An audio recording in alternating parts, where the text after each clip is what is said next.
Welcome, Europinay! Manguha tayo ng gulay! Ayan, mag-harvest kami nitong sitaw. Ayan.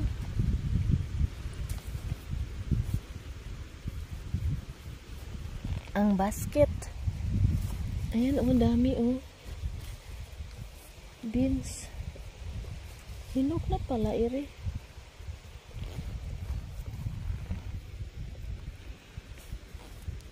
Diyan. Ito ba? Butter ang tawag nito eh. Butter, Ano pala ito gawing buto ganyan? Kasi hindi wag. Kasi butter ito eh. Ang butter French bone to eh. So, ito yung gagamit. Ganun lang. Okay. Kasi ang ina-expect ko yung green. Sabi ko, bakit ganito? Mas Parang masarap hinog. ito, aray. Ganun ba? Mas masarap ito. Kailangan kong upuan. Uy, kasi... Aw! Naka-video ka pala dyan. Aray. Ang daming bunga, oh. Nagtatago. Aray, ginoo ko. Oo. Wala, meron ka ng ganun. Meron ka ng aray. Ay, osteoarthritis ako ha. Ako din. Pero nasa balikat ko ang grabe. Lahat.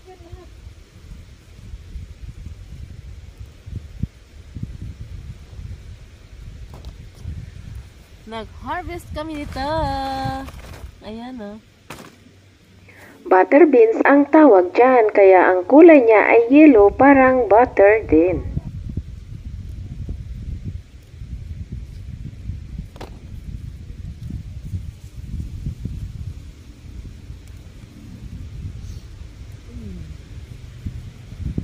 Ang daming bunga. Daming bunga.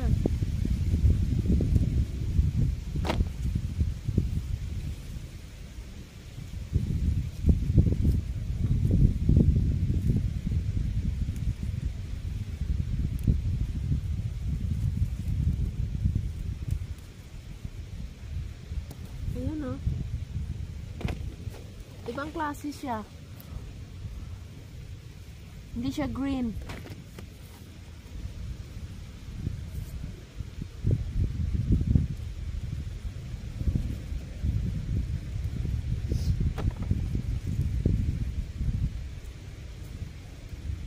Ayun. Ayun ang solusyon. Gaano ba kadami ang kukunin? Siguro mag-harvest lang ng tama lang lutuin? Hindi, tanggalin na lang lahat ang matatanggal. Kasi Ganun. may depress naman niya yan. Okay. Di mas maigi dito. Hello! Nag-harvest kami ng tanim na hindi amin. Talagang ganyan. Kukunin na pala ito lahat. Wala na siyang time mag-harvest nito. Ayun. Ay, sarap. Ganito pala tawag ito. Butter Beans to it. butter beans. Ngayon lang ako naka-ano nito. Mas masarap to. Ilaga lang pala ito pati ang ano. Galing ah. Piniprito ko dito nila. Tapos sa akin naman, pwede kong i-fried. Ano ba? Yung ano? Ilaga. Tapos ilaga lang. O ano sa sinigang. Ayan, marami na. Marami kang ano nito. Ang dami. Maliit lang na area yung taniman niya, pero May lupa ka lang. Kaya oo. tanim ko. Meron. Mga ate ko, ganun din. Masipag magtanim yung ate ko. Meron silang garden. Ang kayo wala. Wala, sa maliit lang na apartment yung aming tinuturan. Hindi naman kailangan. Basta mansion kung magkasundo, okay na yan. Tagal ka na nag-asawa? 2011 kami kinasal, pero nakarating ako dito 2012 kasi yung visa ko, isang taon kong inantay. Matagal na ako. Kaya nag-antay ako. 2012 ako nakapunta dito.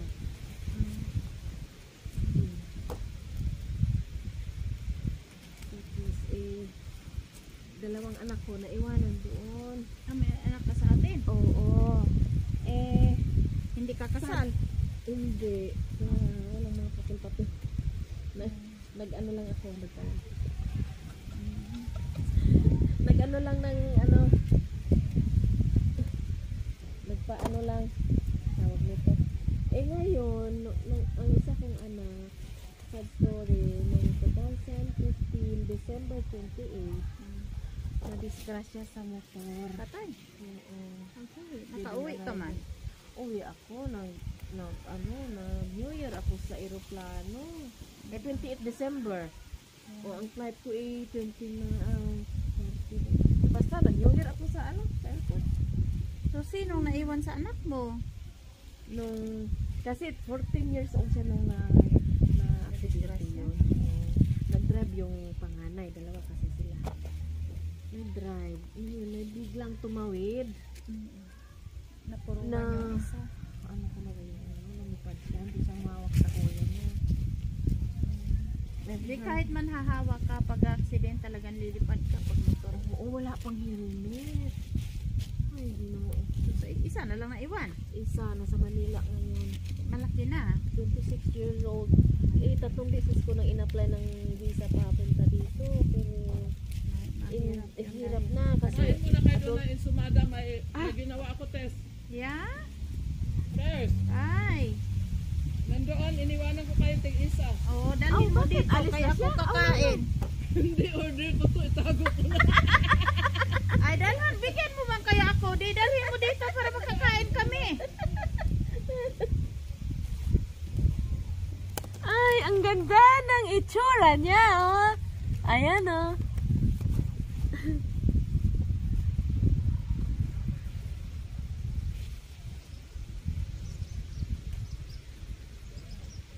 Kaya ilang beses ko na in-apply ng visa papunta dito. Nahirapan ka dyan. Hirap, oo. Kasi noong time ayaw din, pag ano din kasi, marami mag-adjust din ha, pagpunta dito, mag-depress, adjust sa klima, sa Hindi. Aywan ko ba, mayaman ba kayo sa inyo? agoy. Kung mahirap Sus, kayo, Ginoo. hindi na magpapa-stress. Swerte na tayong nalipad dito. Totoo. Ay, Ngayon ako, kasi, pasensyahan mo ako. Ako talaga, brutal magsalita. Klaro-klaro. Walang pakundangan ako magsalita kasi ay hindi ako sanay sa salitang paikot-ikot na walang kaanuhan. Anong Kabalagbagan. tawag nito? Ng kwenta. Ano, asawa kasi gusto mo, doon daw, pension, doon. Ayun, Ay, kung malaki naman ang pension, pwede na. Kung maliit, ay dito ka na. may problema dito sa side sa mga anak mo, ganyan, sa ano, sa problema. May problema man talagang may anak. Oo. Dahil siyempre, ang asawa pwede mong ihiwalayan. Ang anak hindi mo ihiwalayan. Weng! Pakainin mo man kaya ako. Dalhan mo ako dito. Nandoon na sa lamisa. Gusto niya ngayon eh. Ang kape, hindi ko kailangan. Ang Kukunin ko kapisan rin. ng ano. Hindi pa dito na Insumada. Oo, sumada. Bigyan mo Sa'yo, kami Ted? ng isa. Kasi magbigay ka lang naman. Hindi isang Kasi tao. nag- Dalawa kami. Grabe talaga. Lahat sila doon, binigyan ko kaya ang naiuwi ko box na lang. Dinala mo kasi dito yun. Hindi, order ko yun. Basta magpakain ka gani. Gamot. Leader ka. Alam mo, May gamot ako. hindi ko na-expect man na. Kung mayroon pa, tag-isa kami. Di Alam mo Clara? ba, hindi ko na-expect din na maraming bisita. Nagdala ko ng matin cup, 4 na piraso lang din. Maria Joseph, pare. Hindi ko inasahan na maraming bisita. 4 lang yung binili ko. Alam mo yung matin... Nagdala ka na kayo lang kakain. Hindi ko na-expect na maraming bisita. Kasi ang sabi pa, kasi yung, si Francois kasi at saka yung asawa ko, magkasama yun sila sa trabaho. Kaya matagal silang hindi nakikita. So, hindi namin nasahan na ganito pala kadaming bisita niya. Akala ko kami lang. Kasi surprise, sabi niya, hindi daw alam ni Francois na darating asawa ko, hindi niya sasabihin. Aba, sabi ko may surprise. So, akala ko kami lang. Oh my goodness, kadami palang bisita. Yeah. Kasi alam mo, yung matinta sa Heras Berhen, sikat kasi yan. Pag sinabi mong matinta sa Heras Berhen, Pero kung magbit-bit ka lang naman at si Dory ang puntahan mo lubos-lubosin mo na. Kamusta Bit-bit ng isang piraso. Ay, ano yun? Nagbit-bit ka na, kakainin mo lang? Hindi ko inasahan. Ganito kadami bisita niya. Oh my Nag-order God. ako ng cake, yung pasobra niya, isang box na klase-klase ng tinapay. Yan, salamat. Ayun, may grasya. Ay, nilagay ko naman talaga sa lamesa na doon. Pabalik-balik pa sa ilang beses. At kakabago Ayan, ka dyan. kain tayo ensaymada, oh, na may dumating na grasya, oh. Ayan, oh. Kuhaan na Ensaymada. kasi nahirapan. May masakal talaga ako ngayon. Ito pang blind. Ina. Ayan, oh, ang dami, oh. Ano na naman? Yung malaking plastic sack. Sinong gumawa nito? Order daw niya ko eh. Yeah. Ang sarap. Nag-harvest. Kumakain. Oh, saan ka pa?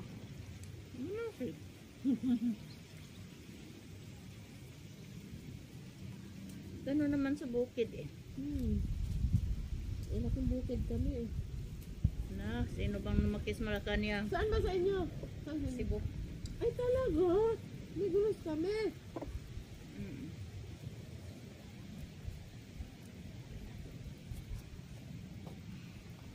Walang halata ang asbana. Kala ko, Tagalog ka. Hindi eh. Hindi man halata ang accent mo ng Cebu. So, tingnan ako. Matigas nga ang sa pagsasalita ko, dahil Bisaya eh. Tayo mga Bisaya, matitigas magsalita, no?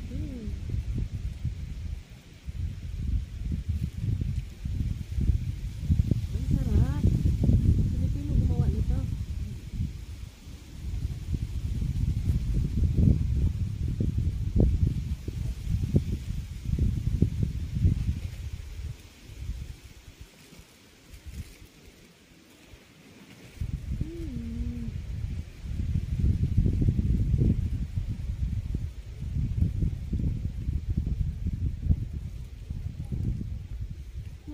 Anak noon, si harvest yung kaon.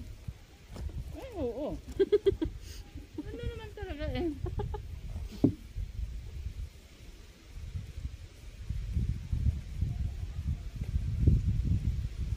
Parang gusto mo akong papayatin, Tess, ka. Dahil pumayat ka na.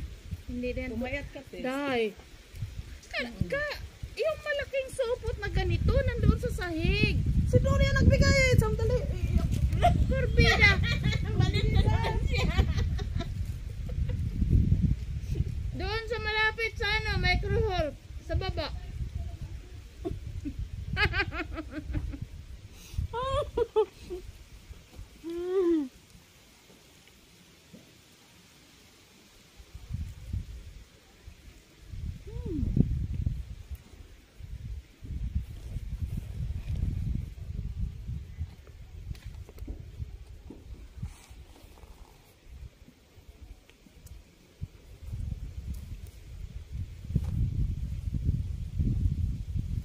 Ang sarap. Pagkabuyag. Masarap na.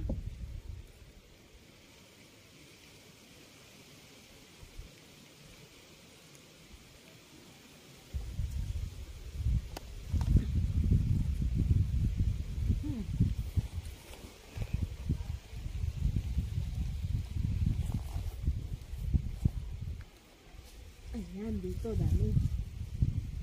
Parang hindi niya talaga ito siguro kinuhaan. Ano nang iba, oh. Marami kasing trabaho tapos ano. Basta na lang itinanim. Hindi. Kung gusto magulay, kuha dito. Sige nga, oh, dalawa lang sila.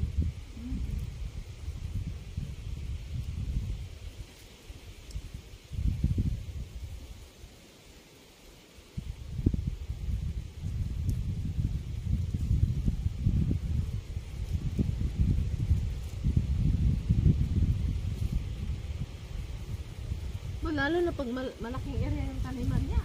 Pag ilaw yung harvest. Si Franco nagtatanim talaga actually.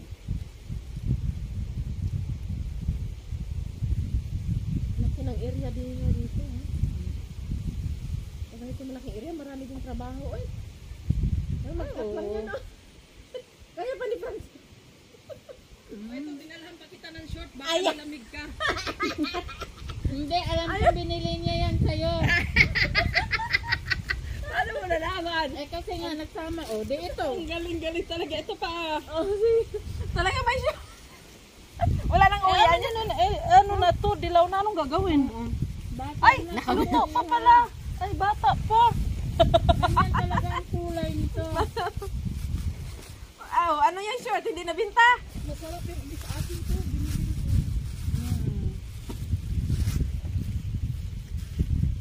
Kasya kasi 48 naman to eh.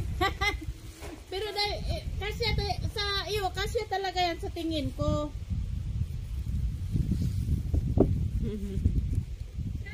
Hi! Kasya lagi yan sa'yo, isukat mo dyan na wala naman sisilip sa...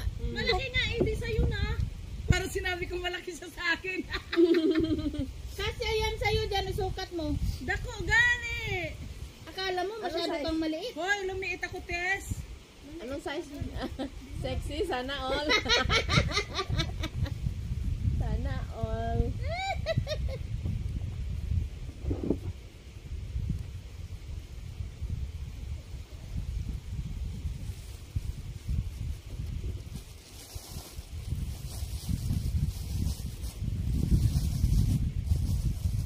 Saan kayo dito? Sa genta ko.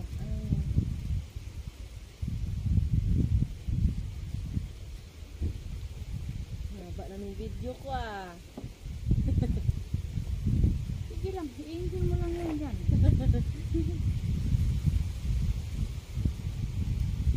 Wala, sarap talaga mag-harvest. Gumahan talaga ako nito mag-ganito.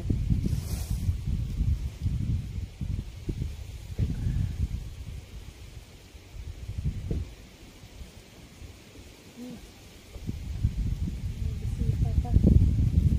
Marami pa yung darating. Pala. Anong mayroon? Wala. Ganun lang naman siya.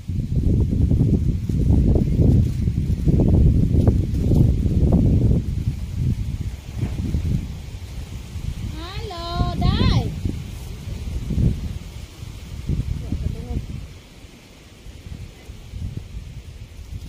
Hello! Oo, sige, suot ka. Iyaan naman dalawa. Siguro iyaan ang para kong kapatid dito. Oo, ang pagkakaibigan namin parang magpamilya. Kapatid kami. Aray! Ay, Ginoo Diyos ko. Ako din pag matagal ako nakaupo, yun nga pag tayo, yung kahit sa bangko na ano, pagkatayo mo, wala, ang sakit ng mga kaso-kasuan. Oh my goodness.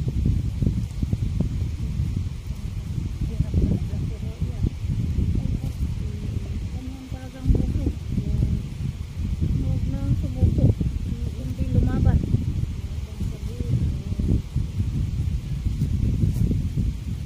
Ako pag may sawa na akong umiyak, kaya talagang ganyan. Wala nang luha. Tama.